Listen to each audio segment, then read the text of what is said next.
Hello and welcome to the Tifo Football podcast. I am Joe Devine, and today I'm delighted to be joined by Kaya Kainak. Hey.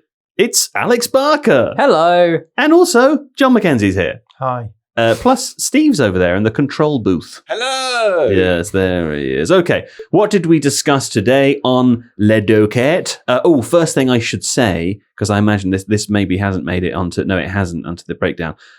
We talked for quite a long time at the beginning about vending machines and chocolate bars, and then something else I don't even remember what it was. Massive boosts. Yeah, but if you're one of those people that likes to either leave a comment under the YouTube video, please subscribe, or leave an Apple review which gets automated into a Slack channel with everyone I work with in it, and you're one of those people that likes to say things like, shut the fuck up about the non-football stuff, or, hey, I'd like this podcast if they could just get to the football, you should skip that section because I don't think you're going to like it. But if you're one of the people that says, there's too much football in my Warwick Castle podcast, stick around. No mention of Warwick Castle today, though, unfortunately. But yeah, do you know? I forgot to say. I went to my sister. Speaking of not speaking about Warwick. Not speaking about Warwick Castle, I went to my sister's house over the weekend, and she's stolen this photo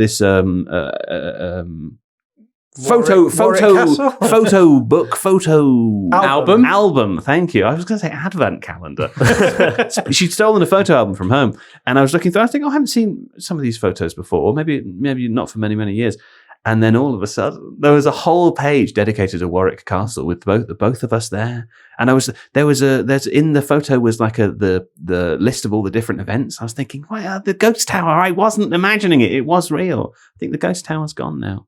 What a shame. Was it burned down by the flaming catapult? Was there a trebuchet in the background? On fire, yeah. I'd lost all my hair. Now, anyway, there you go. There's a bit of Warwick Castle content. What else did we talk about? Well, the Manchester Derby. We spent most of the time, it's fair to say, talking about Man United in the first half. We got deeply distracted, as I said, by chocolate and vending machines, and how long it took me to realise that the old British pound coin is no longer a legal tender or in circulation. I mean, it's still in circulation because I'm circulating them around. Now, Manchester United again, we can't solve it. Can you? Probably not. At least Ruben Amorim doesn't seem to be able to. We played the separation game with some fun routes today. John makes a very disciplined point about Manchester City. Well done to John for timekeeping there. We timed it. We forced him to do it. Can you dribble around a Dalek? Look forward to a little bit of Doctor Who chat in the second half, and a secret Doctor Who fan. There he is. Okay. And we also talk about Chelsea for the first time in depth this season. That's right, Steve. The first time in depth. Yeah, well done. Yeah. And also Alex again. Not just a secret Doctor Who fan. For goodness, no, we can't be saying no. You'll enjoy that part of the podcast. And then we play Points About, which is back after international break. And one member of the crew get their comeuppance. Yeah, I think that's true, isn't it? Who was it? I think that's true. Now, okay. Is that everything, Steve? That is. Terrific. Okay, well, enjoy the show. And also, we'll be back on Thursday when we're being joined by Sebastian Stafford-Bloor. Look out for that. Well, where else to begin? Something awful's happened. Something awful happened in here. No, hold on. It's too awful. Hold on. Let me start again. Where else to begin, of course, than with the Manchester Derby that happened over the weekend there on Sunday. What a spectacle of wonderful football. Yeah. Man City 3, 0 Manchester United. Now, both Manchester clubs, as we all know, have had bad starts to the season. But City gained a boost, didn't they, this weekend, John? A boost. Have you ever seen that meme of Thomas Frank received a boost and someone's just giving him a massive boost? I think it was a massive boost is the claim. A massive boost. It's just a picture of Thomas Frank receiving a large chocolate bar. Oh my God, I would love that. How big do they make the boost? It's a massive boost. I feel like the boosts get smaller and smaller every year. All chocolate does. Yeah. I don't know who makes the boost, be it Nestle, Cadbury's, or one of the other large chocolate manufacturers. But just to reiterate my claim, I don't believe that every single year the boost gets smaller and smaller. That feels like it could be a legal issue. But maybe I get bigger and bigger, And to me, the boost is smaller and smaller. Are you going to find out when it last got smaller? I'm having a look at it. What does it say on the Boost Wikipedia page, Jed? It says Boost was the most popular snack amongst construction workers working at the 2012 London Olympics. Really? There's 2 citations on that as well. What are the citations on that? How do they know that? Do you think that's just a sort of census? Boost bar wins gold from Olympic Builders Construction Index. That's a construction. That's the a snack monthly of choice for construction. builders working on construction of the Olympic Park and Village for the London 2012 Games was Cadbury's Boost bar. Really? New data from the company that supplied vending machines to the sites has revealed that the 46,000 construction workers got through 7,000 Boost bars a month.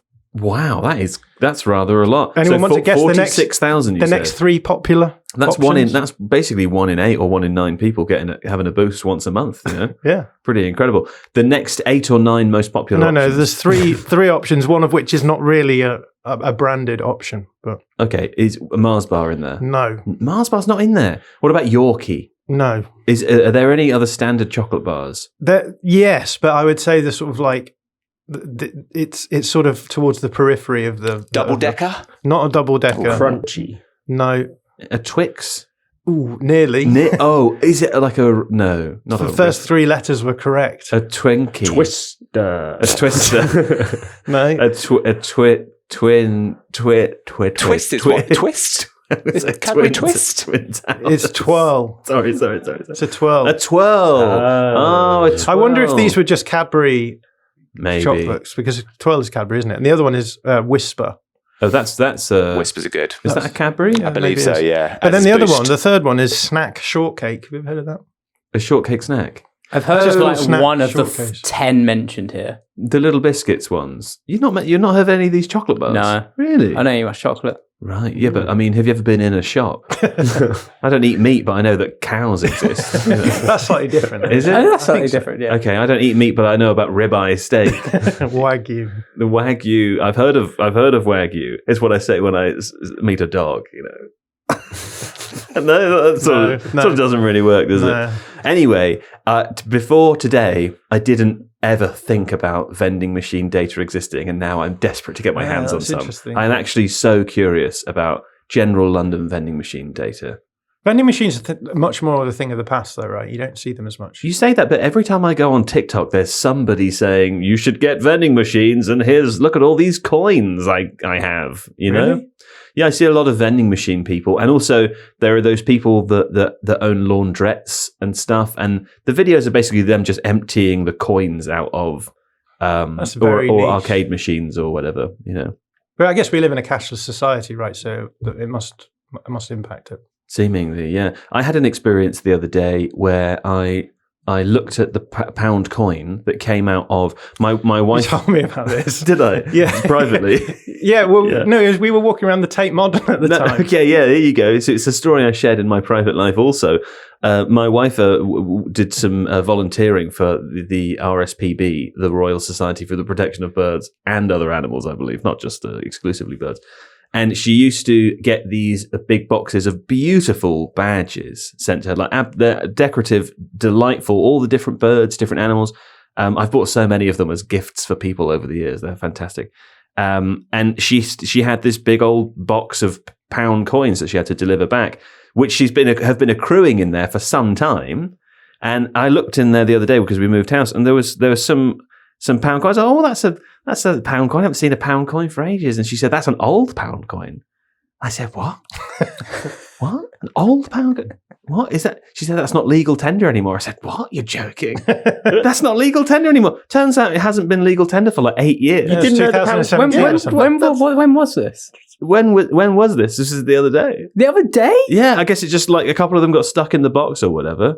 But I recognize that the little stubby one as that's my pound. I've seen the new pounds, obviously. The new pounds are the ones that have like 2 different colours, right? Yeah, they're like the small £2 coins, you know, with the one in the middle, Yeah, and then 2 different metals. Might have one. But I genuinely didn't realize you couldn't spend. That's how long I haven't had.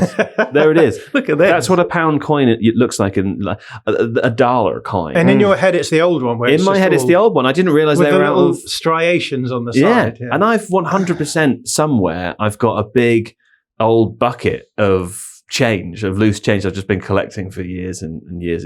Apparently, you have to hand them into the Bank of England to get the monetary value exchange. Like in bank. Yeah, in bank. I'm like, okay, well, I'm obviously not doing that. It's too late now, yeah. 2016 was when that pound coin 2016 started coming in. That's honestly That's nearly 10 ago. years. Yeah, but when was the old pound coin no longer legal tender? Yeah, but not much longer. After not that. much longer after. I don't think so. I think You've got to give it there a was few years. Yeah, there was a few years where you were supposed to hand them in. Yeah. If you came across them. But How about that? It I get really into made a me lot feel of old. fights in retail about this of like people in Smith's Toys where I'd worked, people coming with pound coins, old ones, and I have to tell them Really? you can't use them. Yeah, How recently did you work in Smith's Toys? like 5 years ago. Really? I love the idea of Look at the coming come up. across Barker and trying to pay with something with an old pound coin. What's and the it being like, no! What's the top trade done in Smith's Toys in your anecdotal experience? That's a great question. And Smith's Toys, for international listeners, it's just a sort of Toys R Us Yeah. style store, right? It's a bit smaller. Yes, just basically Toys R Us. I'd say either LOL dolls or Lego. LOL dolls. Yeah, if you don't know them, you don't want to know about them. Right, okay. If you can go your entire life without knowing about LOL dolls, Are they It's a similar happy to Labubus? Or is yes, that- yeah, it's equally useless. Yeah, Labubu. Yeah. Okay, good lord. The fact that you don't know what a Labubu is, having not realised the pound coin changed 10 years ago, does not surprise me. Labubu. Did you find out, Steve? When it changed, No, I when got- they got out of... Oh, sorry. I got lost in the counterfeiting section of the pound coin Wikipedia page, which starts with counterfeiting is done by dishonest people. That's true. You never meet the counterfeiter that just says, I love it, I'm doing it all the time. Walking around talking openly about their counterfeiting. What were we talking? Oh, speaking of counterfeiting, yeah, a pretend football team in Manchester United, who of course did lose 3-0 over the weekend. I don't even know what sent me off on a... The massive boost. Oh, massive boost. Of course. That was Thomas Frank and his massive boost. That was quite a long time ago. Yeah. That was the okay. first sentence on the script. We didn't get beyond that. Here we go. Manchester City gained a boost at Manchester United's expense with a 3-0 win over them. Anyway, for Manchester United, the doom continues, doesn't it? Good lord, it's gathering speed as well. With Chelsea visiting Old Trafford the coming weekend, and an incredibly negative mood around the club could easily worsen as well. You didn't read the Red Devils, though. No, because Steve loves to throw whenever he mentions a Portuguese, club yeah. twice. Yeah, he likes to. The second time round, it's always nickname. The Portuguese. In There there. is Despite working together for I don't know how many years, you still don't understand that I don't say nicknames. Boost though, pop There's a that great in. one coming up later in the script, a really good one. I'll look out for that. Yeah. Okay, fine. Anyway, let's talk about Manchester United first. We'll come back to talk about Manchester City, who, I don't know if this is a turning point in their season or not. Who could say? Manchester United, let's just go around the table.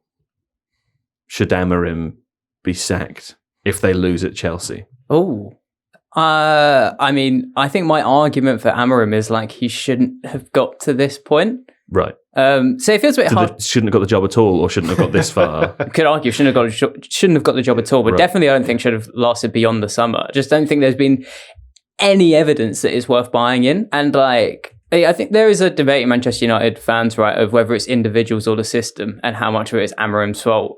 But I consider I consider what a value manager brings is game to game tweaks and the teams beneath you, if they're able to beat you, that to me suggests that managers like Marco Silva and Fulham, for example, can keep coming up with ways to nullify your system. And we did something on this in the Athletics Week in Football show with Fulham in January coming up with the same ways to beat Man United that they did in August. So yeah, there's individuals' mistakes with Manchester United, but I just think Amorim hasn't proven himself as a manager who could compete with other Premier League managers. Yeah, fair enough. Okay, John? What's the question? If Manchester United lose when Chelsea visit Old Trafford this weekend, should Amorim lose his job? It's a tricky, the whole context is tricky, right? Because I think the conversation is drawn out between two groups of people, one of whom recognises that the problems are bigger than the manager, right? And then the other of whom are people who are like, well, this manager doesn't seem to be the solution either way, right? And the easy fix is always get rid of the manager. the system stuff I find interesting because like people seem to distinguish between the system and the players, right? But the system is nothing more than just the players on the field and the way that they're doing things. And I think strategy wise, it's the same things happening as Alex says. If you look at the first goal that City score, and I thought City weren't impressive by any stretch, and were definitely there for the taking. But the goal that they scored, the first goal that they scored, it was City skewing the two things that Alex is talking about. The first of which is there's a miscommunication between the centre back stepping up and Bruno Fernandes around Phil Foden. So the idea of this, United were trying to target Rodri, so they were very aggressive pressing Rodri. Mm-hmm. But when you have 2-man midfield and you're playing against a 3-man midfield, if Fernandes is going to jump up aggressively, you need your centre back behind you to follow up the space, because otherwise you're creating a free player that can just be played around. In that moment, there's a communication mix-up where Fernandes goes because he thinks Yoro's stepping up, and Yoro ends up dropping off, and so Foden ends up free. They play it into the free play. He switches the play. So that's already one area where it's a problem that we've seen a number of times. Alex talked about it in the Fulham game, and it was happening there. The other thing is that they end up with this. Just before the goal scored, Doku with an incredible piece of skill. But he ends up in a pocket of space in between the midfield and the defence, because there's another Man City player pinning the centre-back who would normally step out to fill that pocket of space.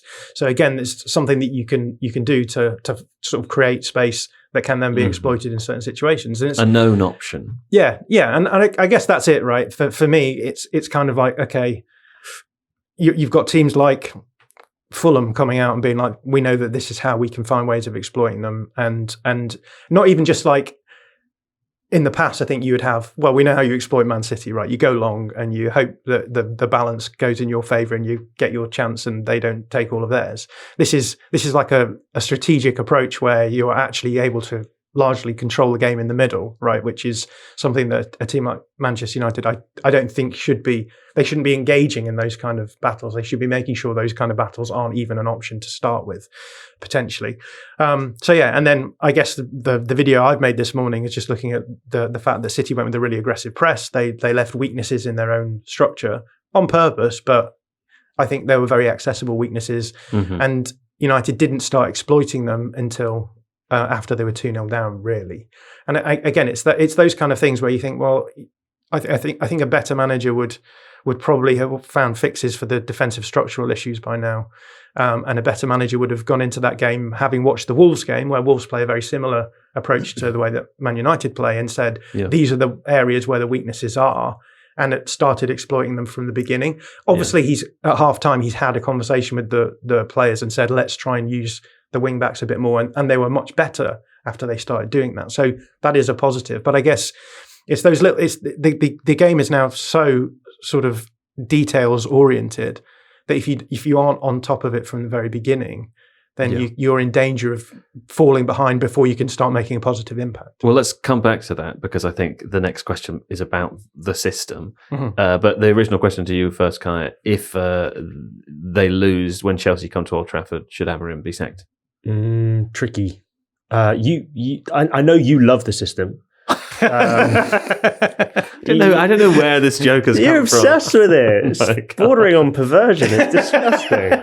That's horrible. But it's like because he's taller than me, he thinks he can bully me. I don't understand. I think he's right. Where to be honest, where does this come from, though? I actually don't know. It's probably something I said that I've forgotten, but I just thought he started. It comes from his love of the system. He started making this joke in the WhatsApp group over the weekend. Yeah, I quite like it, and I'm happy to accept that he loves the system. I mean, it does annoy me, so I can see why you would like it. Yeah.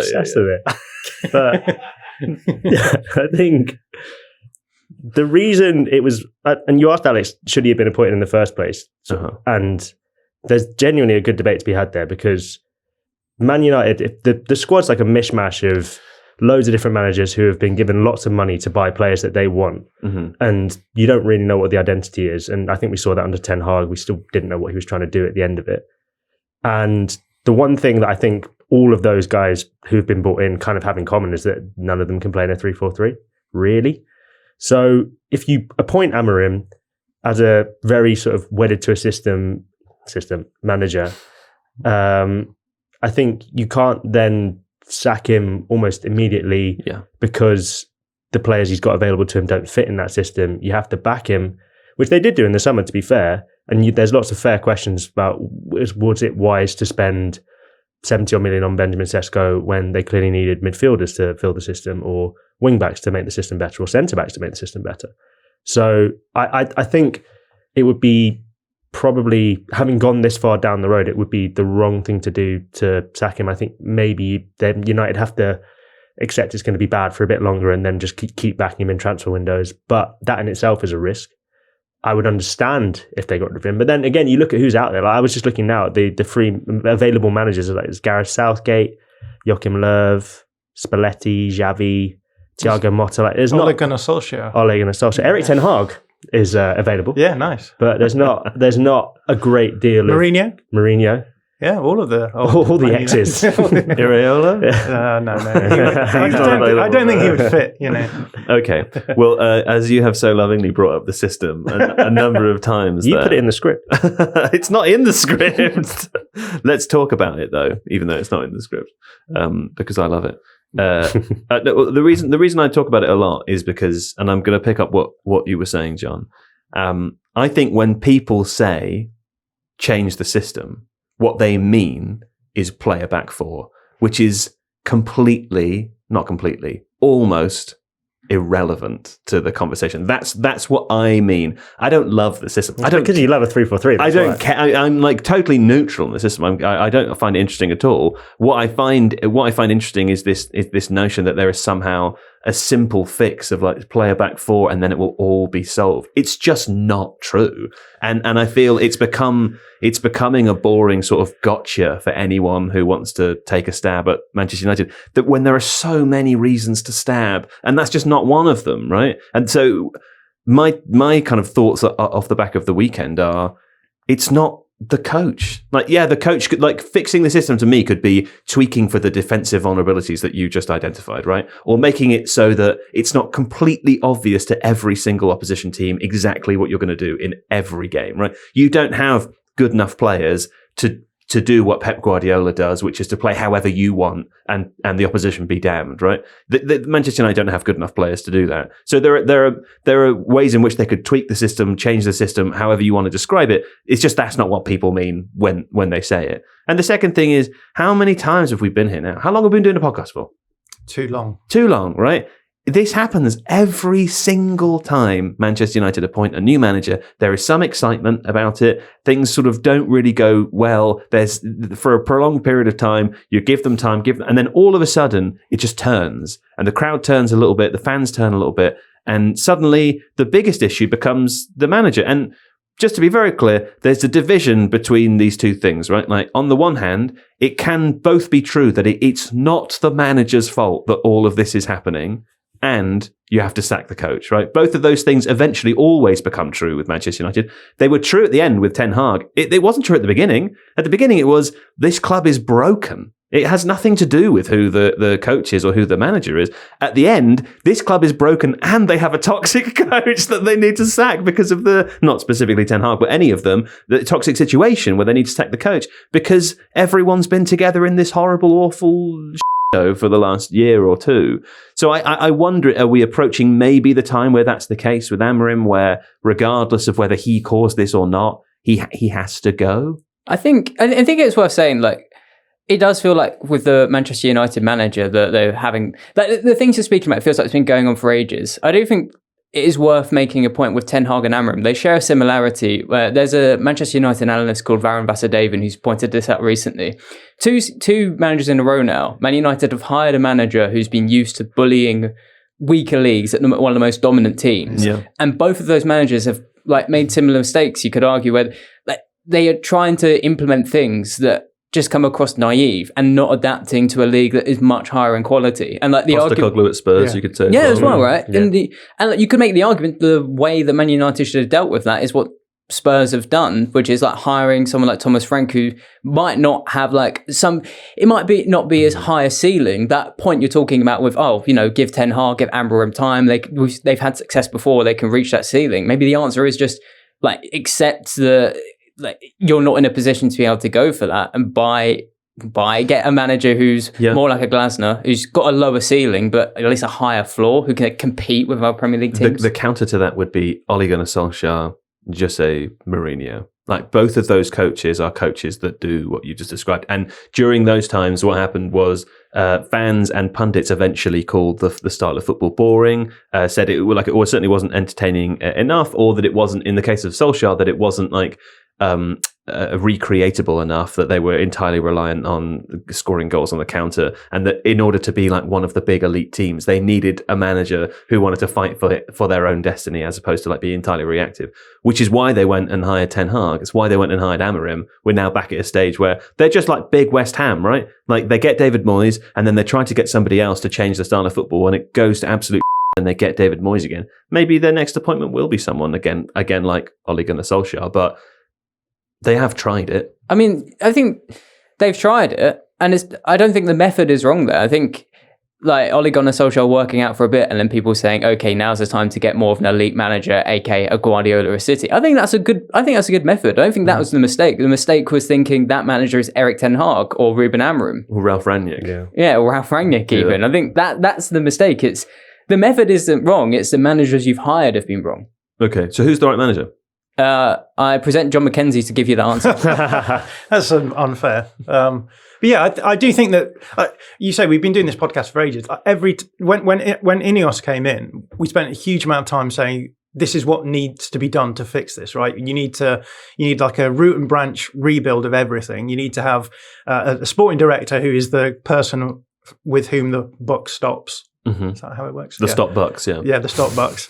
And which everything they don't have, right? They've got Jason Wilcox, who is... they brought in Dan Ashworth. They waited 6 months to get him off gardening leave from Newcastle or whatever. Brought him in, immediately fired him because he didn't want Amorim to be brought in because he had questions about whether or not bringing in a guy who is going to change the squad to a back three system is going to work in the long run. And here we are. But for me, that's where this has to go. We can talk all we want about which manager is going to be the correct manager. And I do think that that's an interesting conversation, but I think that it's only going to work if they do the basics right and they say, okay, fine, we're not going to have that Manchester United mindset, which is we have to fix this immediately. It has to work immediately, and if it doesn't, next then it's season we win. Right, and it's always the same way, right? It's like if this coach comes in and they don't win the league within 2 or 3 seasons, then it's a failure, and that holds them back, right? Because then you're never in that process. You're always just like throw in a guy, see if it works. If it doesn't, move it on. Blah, I was trying to remember what Liverpool did, because they were in the wilderness for a really long time, and then I guess one of the things they did was get generational manager Jurgen Klopp, but that was after they already started the transfer committee, which was at the time like hugely derided, but retrospectively turns out did a pretty good job. I guess they kind of did the root and branch almost rebuild part of it before they then got Klopp and the stars aligned. I don't think people realise how lucky Liverpool got with that, because I think all of the managers that we're talking about, where we're saying Manchester United should bring in like a risky manager, essentially, right? You bring in your Thomas Frank and you say he's not coached at this level, and you expect him to be able to evolve to a point where he's able to coach an elite side. And I think people underestimate how difficult that is to make that change for a start. And they did it with Klopp, who, he'd been at Dortmund. So he'd already made that step up. But even when he was at Liverpool, he was able to evolve with the game to a point where, he was influencing Guardiola. The relationship between those two in the period where they were rivals is remarkable, because there's a quid pro quo between the two of them where they move closer to one another. Mm-hmm. It's so unlikely that you're going to just find a manager like that and it's going to work out. So they got a little. Who would that be though? Today, like who's the next Jurgen Klopp? It's sort of. Is it Iraola? I don't think so. No, but. And again, it could be Iraola, but Iraola would have to evolve, and that's kind of what I mean by you have to get a bit lucky that you bring in someone like that and they do make the requisite changes. It could have been Amorim. Yeah, but this thing is still could be in the long run him. It just they have to sign so many players to make it work that it's almost like is the juice worth the squeeze? And I kind think of thing. That's a good point, because I feel as though the argument around Amorim is all system based, and the reason why people are saying that is because they sort of set apart the system and the players, like we said before, and they say, well, with the correct players, this system would be great, which I don't think is the challenge of coaching. I don't think coaching is you have a smart person who's like, here's a good tactical system, out with the players. The whole point is that you have to say, well, these are the players that we have, and we have to get them into a system. That's not to Ladies say and that gentlemen, Sam Allardyce. but that's not to say that, you know, in this situation, like Manchester United couldn't move towards a back three system. But I think that the reason why that then becomes a problem is because you then lose an understanding of the fact that what you want from a coach is the ability to make the most of what you have. Yeah. At any one time, and you have to get that right at all times, because a coach is only ever, 5 or 6 games away from getting the sack if they've not had any success up until that point. Yeah, I do agree with you on that. Just to clarify, yeah. No, and I was saying that's why it's an important point, because people say, well, the system's fine. And it's like, well, yeah, there's teams out there who play functionally in a 3-4-3, right? We can argue about whether or not there's any teams playing at the very elite level. But again, I don't even think that's necessarily that interesting, because I think you can always make a tactical system work with different players. And I think we're going through I think we're going to talk about evolution of tactical styles. We're going through an evolution at the moment at the elite level of modern football, where it's becoming less complex, I would argue. And as a result, that means that like coaches like Thomas Frank, etc., suddenly become much more desirable. So, there's a possibility like a 3-4-3 with the correct players could become functional. Chelsea won the league with 3-4-3 back in whenever it was, 15, 16, around then. There's no reason why like the cycle of football couldn't move to a world where that becomes possible again. Right now, the issue is that 3-4-3 with the players in it, it's not working, and it's too easy for teams to take apart. And therefore, as a result, you're sort of left with a problem, which is like, do we just sit here being like, well, let's just hope it eventually comes good, or do you make a proactive decision? And that's always the final decision that a club is faced with, right? It's like, change the manager and hope things improve. I'd round it off as well just by saying like the question to that is, then can Amorim get to that level? And the thing that actually worried me post that game is his comments, because I think what we're saying there, like the system is made up of the individuals, and I think the individual problems that we might say Man United's players aren't good enough are a making of Ruben Amorim's decisions. Like if Bruno Fernandes isn't good enough in central midfield, Ruben Amorim is playing him there. And there was like the comments he made after the game, like when he was asked about a lot of these different tactical things, all had like a similar like pattern I noticed, which was like along the lines of, if this worked out, then, no one will be criticizing me.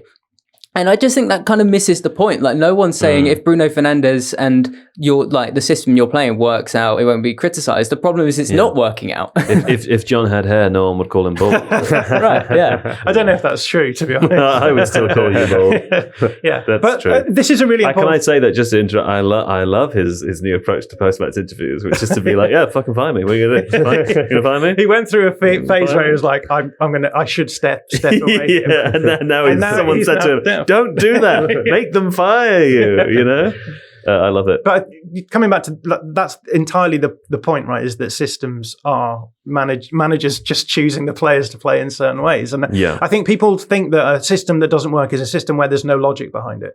So you can like the Manchester City press against Brighton, which just seems like crazy in hindsight. You can look at that and be like, this is why they're doing it. You can explain why they're doing it. The issue is that the players don't have the capacity to actually fulfill the requirements of the system. And I think every bad system is a good system with the right players. Sure. And so I think people can't use that as an argument to get away with a manager not playing particularly well, because they're like, well, there's logic behind the system. It's like, well, sure, but like, that's not what you're being judged on. You're being judged on the performance of the system, not the idea. But when you say that, do you mean play a back four? No. What do you mean then?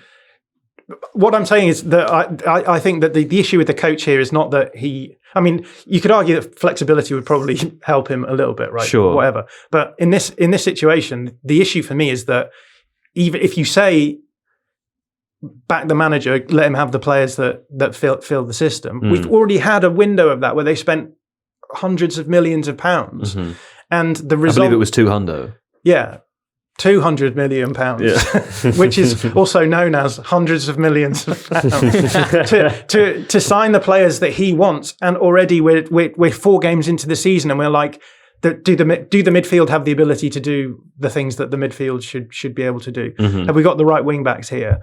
Is the strategy of going long, winning second balls actually going to be that sustainable for a team who have pretensions of finishing in the top 7, 8, 6, whatever you want to call it? And I think that's where it starts.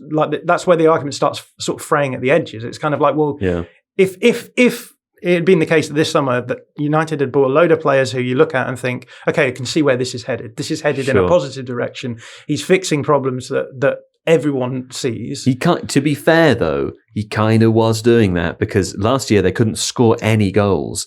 And this year, I mean, in the summer, then they spent a lot of money buying strikers that have just scored a lot of goals for Premier League teams. So I agree they didn't resolve all of their problems, but I think. What you just described the transfer window as is, I think, what it was minus the midfielders.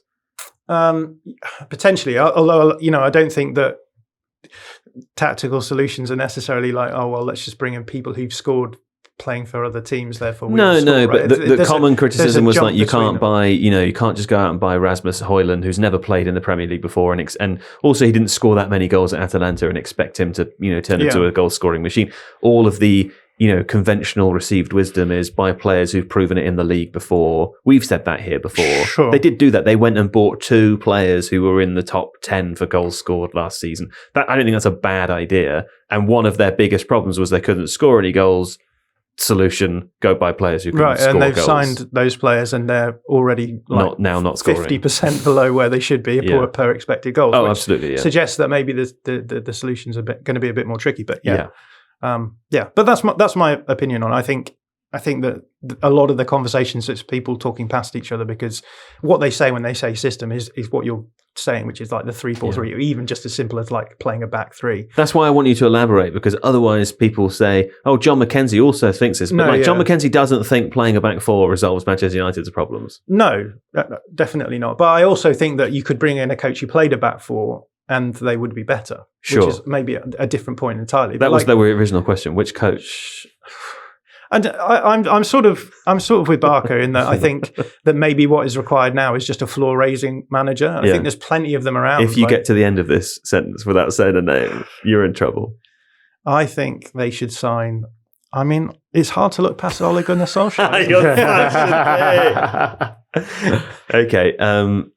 Bless Steve, it took him a really long time to write this down. So even though it's not relevant at all, I'm going to read it now. I think it is relevant. Hang on. Jurgen Klopp came in during October of the 15-16 season. It took him a really long time to write this. Liverpool finished 8th. They finished 4th in the 16-17 season. Bless him, he had to change a lot of typos and stuff. That's why it was taking him a long time. Yeah. They finished 4th again in the 17-18 season. That's right, Steve. And it was only in the 18-19 season where, get this, he's written, they finished as high as second. Is that second? The point, as in, like, the point is the progress. But the sentence, they finished as high as second. Did they finish second? Yeah, they did, so they finished second and they also finished as high as second. It's the journey through the sentence, you see. In terms of like, it's basically 3 full seasons at Klopp's. 8th, 4th, and then they're into where they are now, where Man United want to be, basically. So what with your comparison in your head is like is like 16th and then like 15th, 14th. I mean it's just a sort of cycle for United, isn't it? It doesn't matter which manager. If you give them 18 months every time, it's just going to give them 20 years. Result. 20 years. Yeah. Okay, fine. Let's play the separate. I'm going to ask you a little bit about City, but we'll do 2 minutes of that after we've played the separation game. How exciting! Okay, no Ruben today, so I'll read it out. Don't look at my screen. Don't look at my screen, Kaya. Okay, here we go. This week. Actually, last week. Look at John. He's got his fingers on his keyboard ready to go. That's why they call him John the Kid, the quick kid. Okay. There were complaints, right, Steve, about excessive exposition in last week's separation game. What, from the audience? No, from you. From me. Yeah, because you keep picking players based on stories and narrative. That's right. I remember you weren't here. Steve wrote a whole novel on why he'd pick them. So this week, get from Jack Grealish to Guti. That's the game. Nice one, Steve. Okay, let's have a little break. Viewers will not have a break, I guess, on YouTube because do you know what? Maybe we'll force there to be an ad break. I do try, and it doesn't let me. Oh, what a shame. Okay, listeners, enjoy yourself a fine series of advertisements, and these guys will get hard to work, and hopefully by the time we come back, there'll be some answers. Okay, we're back from a very long break because there was a technical issue, which I only want to say because just as the technical issue was resolved, I'll say this call it 15 minutes or so, John said, I'm finished. So I think in any normal week, John would not have successfully completed the separation game. But John, you claim it to be in 4 and a fun route. So this would make you not the winner. Let's hear from you first. Well, it would make me the winner. Now remember, the route was from Jack Grealish to Guti. Okay, so I start with Guti. Okay. Guti played with Ricardo Quaresma at Besiktas. Oh, Ricardo Quaresma. I like that. Yeah, I like that. Already quite fun, isn't it? That is fun, yeah. Who, as you all know, also played at Barcelona. And when he was there, Edgar Davids was there. Okay, this is very fun. Edgar Davids played with Nathaniel Klein at Crystal Palace. Palace, yeah. Nathaniel Klein played with Mile Jedinak, also at Palace, which reduces the fun route. No, I think Mile Jedinak was a great player. Mile Jedinak played with Jack Grealish at Aston Villa. Right, fair enough. Nathaniel Klein was going to be the future of England's right-back position, wasn't he? What a shame. Alas. Okay, fine. Kaya, how many are you claiming? I don't know. Let's go for 3. 3? 3. Okay, what is it? Guti played with Pepe. Yes. Who played with Danilo. Sorry, where did he play with Pepe? Real Madrid. Right, okay. Just I'm saying, you've got to say the name. Sorry. Yep. Guti played with Pepe at Real Madrid. Who played with Danilo at Real Madrid. Who played with John Stones at Manchester City. Right. Who played with Jack Grealish at Manchester. It's boring. It's boring too. The same I had club. some fun stuff for like Ali Sissoko at Aston Villa and Marco Marin at Olympiacos, but didn't quite work. Mark Marin. Not everyone can pull the full routes out, you know. Sometimes you have to put the hard work in and you don't take a piss midway through. You sit here. My piss is what gave you the extra time. That's true. Well, it was more the whole computer Did you system. piss in the computer?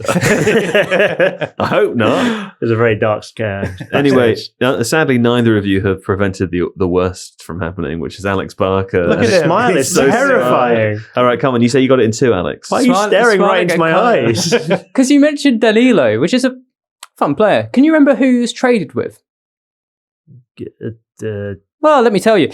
So Guti played with Gonzalo Higuain at Real Madrid.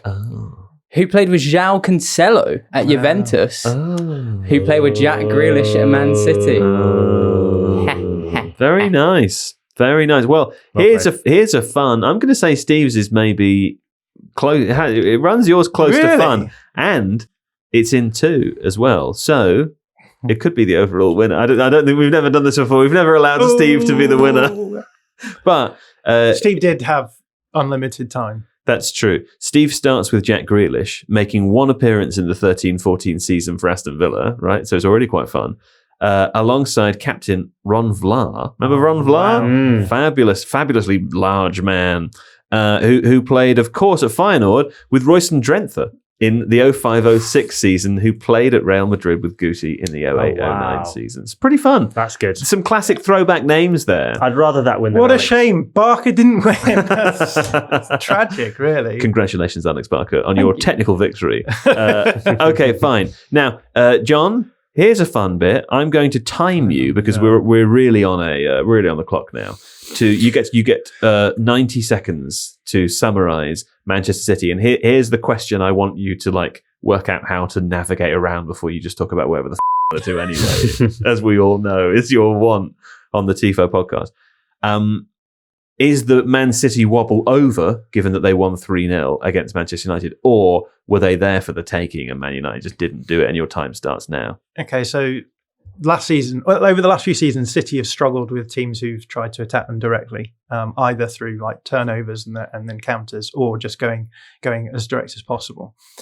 And that culminated last season in their terrible season, Pep's Annus Horribilis, as it's been called. Pep's Annus. No, you're not allowed to talk. You're not allowed to. Okay, you've wasted your time's 10 still seconds. going. The obvious solution to that might be, well, let's just get all of the players to just drop back and sit in. the solution that they've actually gone with is the more radical one, which is we're going to press even more aggressively and we're going to stop those direct attacks at source. So we're going to counter press more aggressively. We're going to press higher with even more. Halfway. Yeah, I mean, I'm nearly done, so I'm going to slow down, if anything. It's a much more radical solution. So what we've seen this season is City allowing them to like open out weaknesses deeper in the field, with the trade-off being that they're going to stop those weaknesses from being as accessible. I'm not sure whether or not that's what is the case, because I think as we've seen in most of their games so far, teams have found ways of accessing those areas. And the question is whether or not City have scored enough goals to be ahead, so it doesn't matter by that point or not. So that was the story of the Brighton game, where Brighton actually did turn it over. But against Manchester United, they just weren't able to exploit the weaknesses. And so, yeah, going to be a fun season. Oh, he bangs it on. Look at that. 90 seconds. We should try that every time, John. It's super helpful, actually. What? All right, fine. Hated, ignored, never adored. Oh, you're always saying that, honestly. I challenge you to go home to your parents, who seem lovely, by the way, and tell that to them. Because I'm pretty sure they adore you. God knows why. Now, okay. Where do we go next? Chelsea. Chelsea 2. 2 Brentford over the weekend. What a strange game this was. Reigning Conference League and world champions Chelsea, of course, sit 5th this early in the Premier League table. They've won 2, drawn 2 this season, following a draw this weekend in West London derby with Brentford. So, Alex, we haven't actually spoken about Chelsea much this season so far. You know how JJ is a secret Newcastle fan? Uh-huh. Barker's a secret Chelsea fan. Is he really? That's my theory, yeah. You're from the other side of London, though. Really, you know, that's kind of more cardinal He's sin. a true international man, our Barker. He sees all the way across the city. He's not held back by the boundaries of East and West London. I mean, it's what I'm saying. I grew up a Chelsea fan. It's fair to say. So thickens. Hang on. He's wearing blue as well. I didn't even know. No, because this is crucial to why Chelsea fans don't like me. Because I'm from East London, the very far end, from Havering, the place that wants to leave London, actually. And when I was like 5, when I was 5, Chelsea won the league. So obviously I supported them. And as I grew older and realised I do not care about them, I just slowly detached. At which point, when I started trying to, get into football, I was like, I've got no care for Chelsea. It'd be offensive to Chelsea fans to call myself a supporter. So I just adopted neutrality. And it's funny because now Chelsea fans think I don't like Chelsea. I've gone too far the other way. I've become a Chelsea hater. Right. Yeah, so that's the backstory. He is a secret. So he's a secret Chelsea fan. I think so, yeah. He watches all their games and just... I barely watched them last season. He seems to watch every game in Liga as well, though, so I don't know. Strasbourg he is Chelsea, he is kind of a Marseille fan as well, but I genuinely think he's got a soft spot. I was growing into a Marseille fan, and then I couldn't be a Marseille fan because it became not properly good to support Marseille. Yeah, that's this is a wild, off the top of my head take, and this is probably going to get cut out because it sounds like it sounds bad in a way that I don't think it is. Right? This is my contention. If you were born in and grew up and live in the same place that is a place that has one of the top 5 leagues in it, top 5 European leagues in it, then you can't support, unless one of your direct parents does, a team from one of the other leagues as your primary team. That's fair. What do you think? That would mean, for example, you can't technically be a Marseille fan, but you could pick any team in the Premier League, for example. Yeah, I think that's that wild? Given what was being said to Alex before the podcast, I expected a lot worse. No, but I just mean, what I don't want to do is exclude people from North America, for example, or from Asia in places where they don't have the highest tier of soccer league or football league. Obviously, it's absolutely fine for everyone around the world to enjoy football at its most elite level. All I'm saying is if you're from and live in one of the places where you have access to that, unless your parent is, unless your mum or dad were a Marseille fan. Well, it's funny you should mention Alex's mum is a massive Marseille fan. She's a secret Marseille fan. Dad's a Bolton fan. He took me to one of their games when I was younger, and I just remember being surrounded by mid-50s topless men who were quite scary, and I thought, I'm not going to support this football team. John, as you know, Bolton should be one of my teams as well. What's the logic behind? Because I'm from the northwest, and Blackburn. I think Morecambe I was probably closest to, but I often think Blackburn. Yeah, they were They were my local team. You could have almost been a Glory supporter as well. I know. When I lived there, they won the Premier League. Right, yeah. You know? Hey, here's something. I went to see Caught Stealing, the movie in the cinema at the moment over the weekend. And there's an English character, a punk character in it, played by Matt Smith, who was Doctor Who. He's quite funny in the film. But he says in the film, when he's listening to Austin Butler, the main character, talking about baseball, he says something like, "Oh, this is really boring. Imagine if I talked about the Premier League." And I thought, hang on, wasn't it called the Premiership? That's exactly what I whispered to my friend who was in the cinema. I knew exactly. Right. It was the Premiership. I get why they've done that, right? Right out the moment, it was a disgrace. It took me out of the moment too, because it's a big movie, and obviously, like, people in America don't know what the Premiership is. So at some point, they've had a deep level meeting or series of emails exchanged where they have decided that it needs to be Premier League, even though technically that's not accurate for the time. It's mad that you and Kaya both walked out of the cinema, though. We were furious, yeah. I was the friend he was ran.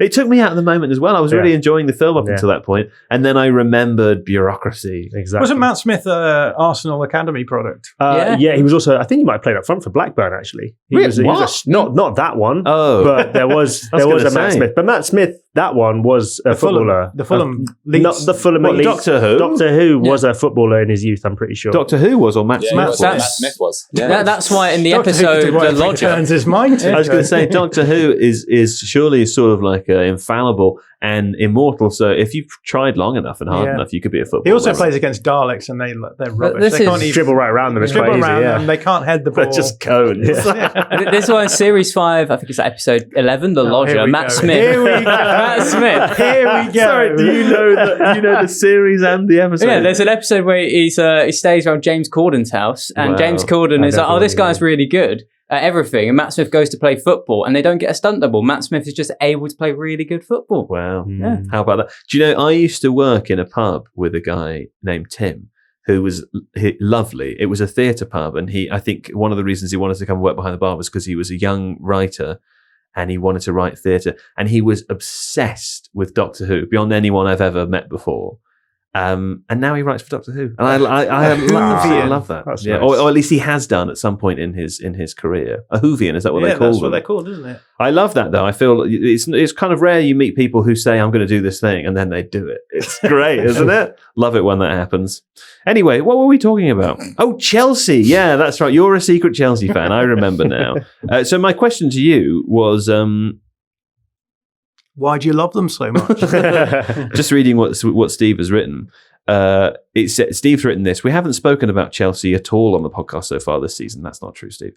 What is your positive take on them to this point that John hates? That's what he's written. What is your positive take on Chelsea to this point that John hates? Thanks, Steve. I think John has already covered why he hates it, because he thinks I'm a secret Chelsea fan. Sure. But I mean, this is not going to help those allegations. But for the first time in a little while, I'm quite positive on Chelsea for this season. I think more so than others. I think they're just going a bit under the radar. They drew against Brentford, and it is a game they think they just got done in transition and done with a long throw that was probably offside. But quietly, I think in all 4 of the games I've been watching, they've been a lot better on the ball than they were last season, just a lot more fluid. I think if I asked you how did Chelsea play last season, you could easily remember it, right? Like that solid back 3, that double pivot that barely moved anywhere, the wingers who barely moved anywhere, is incredibly rigid and structured. Mm-hmm. Whereas this season, I think Maresca's allowing that to be a bit more fluid. And that combined with some of their players playing well, I think, like, if we're going to talk about it in a second, right? Like, we're used to laughing at Chelsea for spending so much money on players. But this season, Moises Caicedo has looked like an £120 million player. Like, he's been so good in defensive midfield. Enzo Fernandez also playing quite well. And then like João Pedro's come in, looks good, made another lot of new signings. So yeah, I just think Chelsea by the end of the season, they'll be closer to the top 3 for the title, like a lot closer to them than maybe I expected and maybe other people expected. Okay. What about the winger situation? How do you feel about that? Because I feel as that they spent 200 million on wingers, hundreds of millions of pounds on wingers, as Joe would say. We brought this up the other day, didn't we? Because on our transfers episode when we had Amatai here, one of my shouts for like most forgotten transfer already was Jamie Gittins, just because it happened a while ago.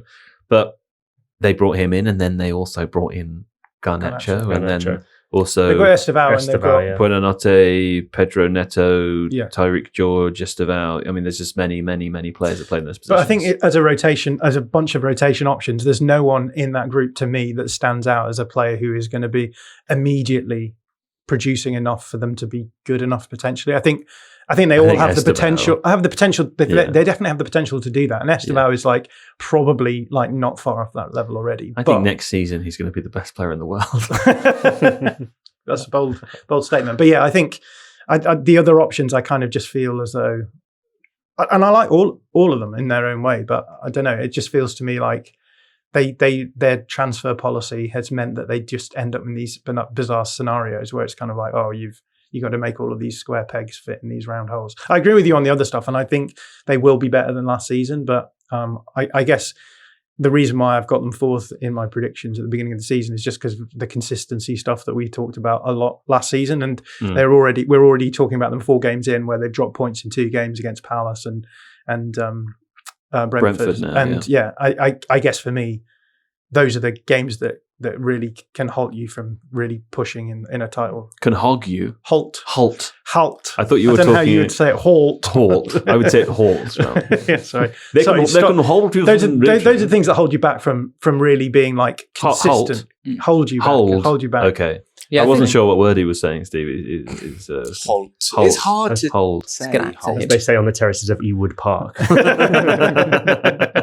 No, I think that's... Hold me back. I was gonna say, I think like it's a fair point on the consistency. The couple of things I say. First of all, on the wingers, I think that like while I don't think any of them stand out, Chelsea have still got the likes of Cole Palmer in the middle. I think Buonanotte was actually pretty strong in his debut. And you've got Caicedo and Fernandes. You've got good creativity in the middle, right? So you don't need to rely on out wide as much. I also think Jamie Gittins has started pretty like disappointingly. He doesn't look up to the Premier League level. But Garnacho came on and looked fantastic. And I've always felt due to what's happened at Manchester United, he's been quite underrated. I think Pedro Neto's also looked pretty strong this season. And we've already mentioned Estevao. So I think the wingers are maybe a bit better you're giving credit for.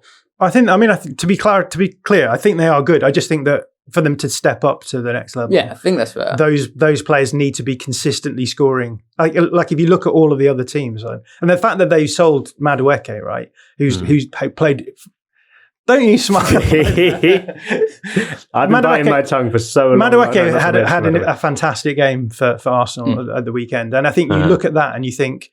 That sort of ties up with what I'm saying about the transfer policy. Is that's Garnacho though? Surely, like Garnacho is going to score goals. This season. I think so. Of that group, I would be the least surprised if he was in double figures. Yeah, potentially. Because he can score. I know this is going to sound like an old school pundit style take, but he can just score goals in a lot of different ways. Like I know that sounds stupid and simple, but it's not true of everyone, right? But he seems more like a striker than the others. I've seen him score like 5 different types of goals. He comes on at the weekend as well and like basically creates a second goal. I think like I think consistency is still the issue with Chelsea, right? And to be clear, like at the moment, I'd still have them 4th, just closer to the chasing to the top 3. But the best way I can word it is, I think that Brentford game. Okay, they did drop points and it's like in a funny way at the end. But I think last season, they lose that 1-0. They go 1-0 down and they just like struggle against the low block for the entire match.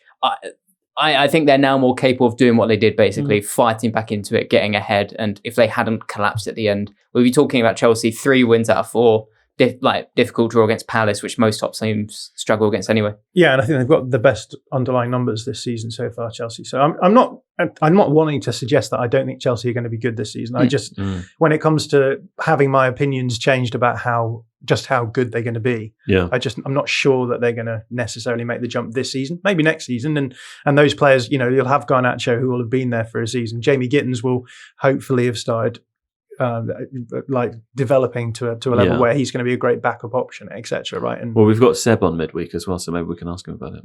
Yeah. Okay. Before we move on from Chelsea, Kyra, I'll come to you with this. They have, of course, been charged with a number of charges. So did you like that? I did enjoy that. Yeah. The charges relate to some signings that they made, where they've been accused of making payments worth millions of pounds. Yeah. Kaya promised to do this without looking at his laptop. Yeah, and I'm struggling really. Now I'm struggling curious. a lot. Look in my eyes and keep talking. The payments relate to transfers, including but not limited to Samuel Eto'o, Eden Hazard, and Willian. Yeah. And I need to look at my laptop just to check that you're right. Is that allowed?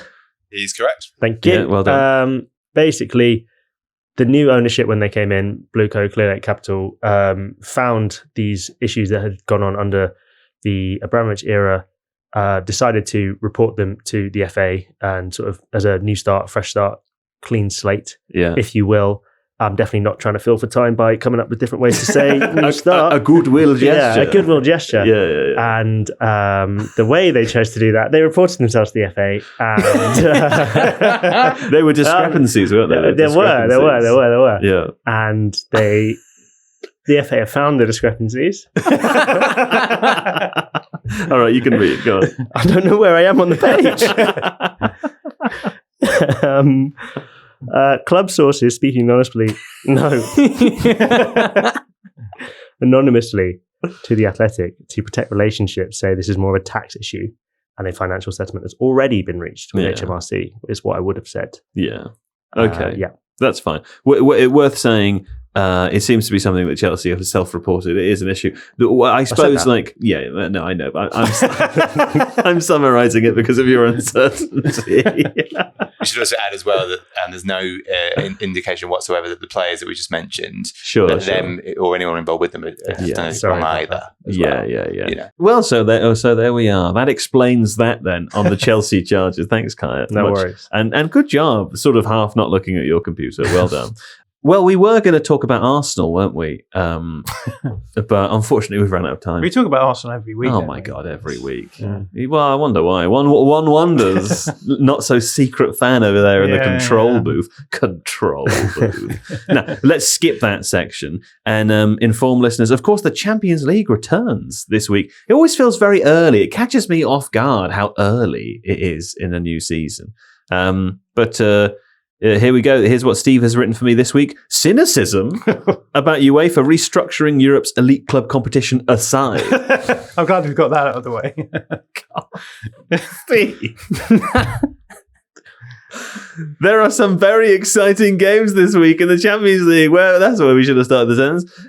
There are some very exciting games this week in the Champions League, such as in chronological He's written chronological order because the first one's Arsenal. Athletic Club host Arsenal on Tuesday. Bayern Munich host Chelsea on Wednesday. That's a very exciting game. Liverpool welcome Club Atletico to Madrid. Oh wait, D Madrid to Anfield. I thought I was catching out Steve, but I wasn't. What a sad time. That's also on Wednesday, and it's the Kevin De Bruyne derby on Thursday. Manchester City versus Napoli. That one's going to be exciting too. Plus, my favourite. Don't seem to have read out the correct name for Napoli. I'm sorry. It's the Kevin De Bruyne derby on Thursday as Manchester City host Società Sportiva Calcio Napoli. Yeah? I don't know why I said it in a Russian. Your Italian sounds very Eastern European there. Calcio Napoli. Look, Napoli, I know you well. And then pick of the bunch for me, I'm excited about this one, is Newcastle hosting Football Club Barcelona. Also on Thursday. That's quite the game, isn't it? It's going to be very exciting. What are you most looking forward to out of that group, Alex? We'll go off Barcelona just because recently they played Rayo Vallecano and obviously Barcelona have their famously high line and Vallecano did a thing where they just held their striker about 15 metres offside. So when the ball went down the line, he was already behind the ball and couldn't put it in. So I want to see if Newcastle will do something similar against Barcelona's high line. Maybe they can. Very exciting stuff. Okay, what about you, Kyle? I assumed Alex was going to pick Bayern Chelsea, so I'll take that instead. Yeah, Not Arsenal Athletic Club. Steve's going to take that one. So no, I genuinely think Bayern Chelsea is going to be really interesting. That's going to be fun. Yeah, John. I only watch the Conference League. There it is. Okay, fine. And then just before we wrap up and play points are bad, worth mentioning Aston Villa still haven't scored a goal. We forgot to talk about that as well, but quite incredible. That's 4 games. They drew 0-0 away to Everton. And had the returning Emmy Martinez to thank for coming away with a point even. Do you know they have the worst defensive numbers in the league so far? Do they really? Isn't that crazy? And they haven't scored a goal. That's being bad at both things. They've been a bit unlucky, I think, in terms of goal scoring. I think they're pushing like 3 XG, but they conceded around 8 XG. They signed a player I'm really excited about called Evan Gesson, who's for a few years has been misplaced on the left, but last season at Nice had a really good season on the right wing. Where do you think Unai Emery started him? In goal? On the left. That's Bizzo, isn't it? That's Bizzo. Don't forget Bizzo. Okay, fine. Right, well, let's play Points Are Bad then, shall we? Very exciting. It's been a couple of weeks since we've done some Points Are Bad. Who did it? Oh, it was me. We predicted them 2 weeks ago, yeah, so we had a break during international break. Now, total of points added this week. Let's look at the week first. You'll remember that the 2 fixtures were Manchester City versus Manchester United and Everton Aston Villa. Unfortunately, I didn't have a very good week. It seems when you can't do 1-1, you're much less functional as a player of this game. In theory, but I was still at a point where I had some belief that Manchester United were going to win. I predicted a Man United win, to be fair. Yes, in fact, many people did, I think. No, just us. Just us. I got that wrong. I added 7 points overall, although I have to say I think I added most of them, or just over half of them on that Manchester derby. The 1-1 bot was in a 3-way tie for points this week with you, John, and with Kaya, all adding 5. And JJ and Ruben added 3 to top up affairs. JJ's 0-0 perfect prediction for Everton Aston Villa added him 0 points. I think it was the only perfect prediction of the week. So, after taking all of those scores into account so far, Ruben has now caught up with the pack that were leading as he was following. He's even with me in last place on 24 points. Kaya, you sit just ahead of us on 23. John, just ahead of Kaya on 22. The 1-1 bot is on 17. And JJ, the tyrant criminal. The 0-0 bot is on 16. Well, he's on 16. So now, we're all here apart from JJ and Ruben. Steve, could I ask you to predict on Ruben's behalf today? Because call him. He's on holiday, I think. Yeah, he's happy for you to call him then. He's happy for us to call him on holiday to get his scores. Yeah. He's so traumatized by what you did. Good Lord. Okay, I'll get Ruben on the phone, but he's predicting last anyway, so that's going to be a fun phone call where I read out every score that he can't. Fucking hell. How exciting. And also, you'll be playing in place of JJ. Yes. Mm-hmm. Yes. Okay. Now, remember what you did to Ruben. So, yeah, I just want to make it clear that I know I really tried hard for Ruben last time. You tried hard. I'm going to try even harder for JJ. I don't want my colleagues to be upset with me, so I'm just going to go with what I think the score will be. Yeah. Try really hard. Okay, thanks. Right. So, as a starting point then, I lost last week. Wait, do we do it by... No, we don't do it by week. Yeah, we do it by week. Yeah, we do it by week, so whoever's worse each week. So you choose this week. So I lost last week, which means that I get to choose first, and I get to choose the fixtures as well, which is very exciting for me. Oh, I haven't done it for such a long time. Usually I don't come last. So there you go. How about that? Right. Let me have a think. I'm going to pick... Steve, is it okay if I pick one Champions League fixture? Yeah, I think so. Oh my God. How exciting. Okay. In which case, I am going to pick the one I was most excited about, which was Newcastle United versus Barcelona in the Northeast on Thursday. Let's do that. And then let me just have a quick look at the Premier League fixtures for this weekend. Saturday 12:30, you might want to have a quick look. That's a tasty one. Sunday 4:30 as well. Oh, good Lord. Okay, well, I mean, there are 2 choices from the Premier League this weekend. I could have the early derby kickoff on Saturday, which is Liverpool-Everton. I didn't realise that was happening. That's pretty exciting, particularly given Everton's good form so far this season. And Liverpool's bad form. And Liverpool's good form. But the game I'm going to go for... Christ, there's also Man United-Chelsea on Saturday evening. It's a good weekend of football. Because the game I'm going to pick is 4:30 on Sunday, which is Arsenal-Man City. Should we do a football session on Saturday? Yeah, you want to? Yeah. I guess we're not invited. Make the podcast rather than you two can, a social calendar. You two can have a meeting together. Chikai, are you going to be at the Emirates on Sunday? Yes. Oh, great. Cool. See you there. Oh, nice. Yeah. We're going to have a football session. Yeah, exactly. Yeah. There you go. They won't They're so see fragile, each other aren't there. they? We will. They just can't. They can't deal with us being friends. Honestly, I know. Right. Okay. Let's do that then. Let's pick Arsenal-Manchester City, which is the 4:30 game on Sunday. So those are the 2. Now, Newcastle-Barcelona. I think what Alex said might happen. I think Newcastle are going to get space in behind. If there's How do you do it? How do it? You know, how do you do it? How? Is this a joke How do about you do? Howe? Eddie Howe. Yeah, I think Eddie Howe will know how to expose Barcelona's backline. That's what I'm saying. That's what I believe. So I'm going to say That's more discourse than I usually have on my picks. I was about to say 1-1. You've changed. I'll say 1-0 to Newcastle. That's what I believe. 1-0 to Newcastle. Okay, fine. And then Arsenal, Manchester City. That's right, isn't it? At the weekend. Is that this weekend? Yeah, it's on Sunday. Oh. It is. That's the big game. That's the big. Well, I mean, there's several big games, but that's one of the big games. Yeah. As in like the 4:30. Yeah, that's the 4:30 game on Sunday.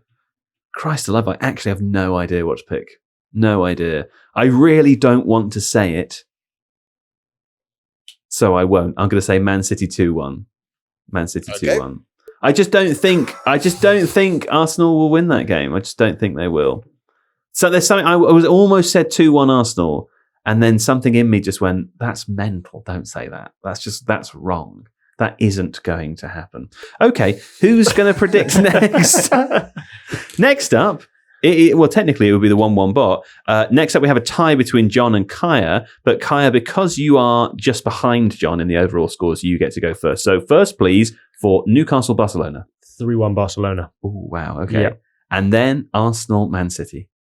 Who do I think is going to win that match? 2 Arsenal, 1 City. There it is. The scoreline. You left it there for me. Would never happen. It's in my brain. Okay, John. Newcastle, Barcelona. Newcastle, Barcelona. I'll go 2-0 to Barcelona. Okay, 0-2. And Arsenal, Manchester City. I'm going to go 2-0 Arsenal. Yeah. Okay, fine. And then next up would be, well, JJ and Ruben shared points, but I'll get Ruben on the phone now because you're going to be guessing last there, Alex. Oh, he's in danger. Are you sure he said he was okay to be called, Steve? Yeah, he said he's on a walk currently. So should be 3:11 our time. Welcome to the is unable Let's to leave take him a your message. call. Please leave your message after the tone. To re-record your message, key hash at any time. Oh, he's calling me back. He's so lucky. He's so lucky. Hello? Hello, is that the Pinder Palace? Yes, but not in the Pinder Palace at the moment. The Pinder Palace is not in the Pinder Palace. Good to know. Hello, Ruben. It's your turn to pick on points are bad. Wonderful. What games are we doing? So first up, we want from you a prediction for Newcastle versus Barcelona on Thursday night. Newcastle, Barcelona. I haven't watched Barcelona this season. Let's go Newcastle 1, Barcelona 1. You can't have that because that's the 1-1 bot, Ruben. Yeah. He takes 1 week off. Yeah. I know. Forget everything. All right, 2-1 Barca. 2-1 Barca. Have we had that yet? We have not. 2-1 Barca. Great. Okay, you're in for that. That's great. And then the other game for you to predict is Arsenal versus Manchester City on Sunday. Arsenal, Man City on Sunday. 2-0 Arsenal is taken, 2-1 Arsenal is taken, and 2-1 City is taken. 1-0 Man. No, that's ridiculous. Has anyone taken 0-0? No. I'll have 0-0. Okay, yeah, good shout. All right. Have you been having a nice week? It's been. Oh, dear. Never gets old. It never gets old. Anyway, thanks to Ruben there. Now, over to you. Still talking. I hope so. Over to you now, Alex. Now, remember, you're guessing for JJ, and you said you were going to guess the scores you think the games will be. Yeah? So let's start with Newcastle, Barcelona. Well, I think when you guess right, you need to stick to your brain. And I've already laid out a good reason why Barcelona might struggle against Newcastle. And I don't know why you guys are laughing.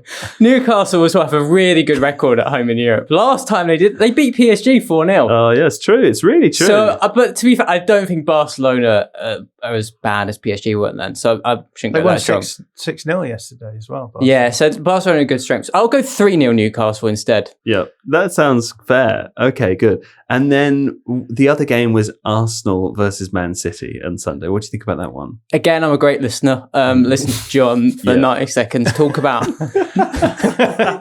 Man City's problems, explain it so eloquently, even got a bit of Latin in there. So I'm convinced. Yeah, I think so. You said anus quite a lot. Yeah. So again, like, I think if JJ was here, he'd be listening to John, and I think off the back of that, he'd go 3-0 Arsenal. Yeah. Okay. Fine. Fair enough. Yeah. That seems actually not like wildly out of order. Are you sure you don't want to just? Yeah, you want to go. You sure Man City aren't going to score? I think it could be closer, but I think it will be a high-scoring game. Do you not? I think it'd be a really close and high-scoring game. I am a great listener. I think if JJ was here, I think he would say that. Do you think JJ would say City get into it? Hand on heart, I think he would say City get into it, and I think he would say Arsenal will score even more goals. I think he would be going for at least 5-4. Yeah. 5-4. Yeah. Do you know? I think you've been so right recently. I'd like to match that. Yeah. Okay. Cool. 5-4? Yeah. Great. Steve, you got that? Yep, written down now. Perfect. Okay, fine. Well, there we go. That was points are bad. Is that all done? Are we all done? All done. Great. Let's seal it up and lock it. Run! Just run. See you next week. Bye. Oh, actually, not next week. Wednesday. I keep saying Wednesday, but it's not on Wednesday, Steve. The listeners are getting upset with you for saying that. It's Thursday, Steve. See you on Thursday.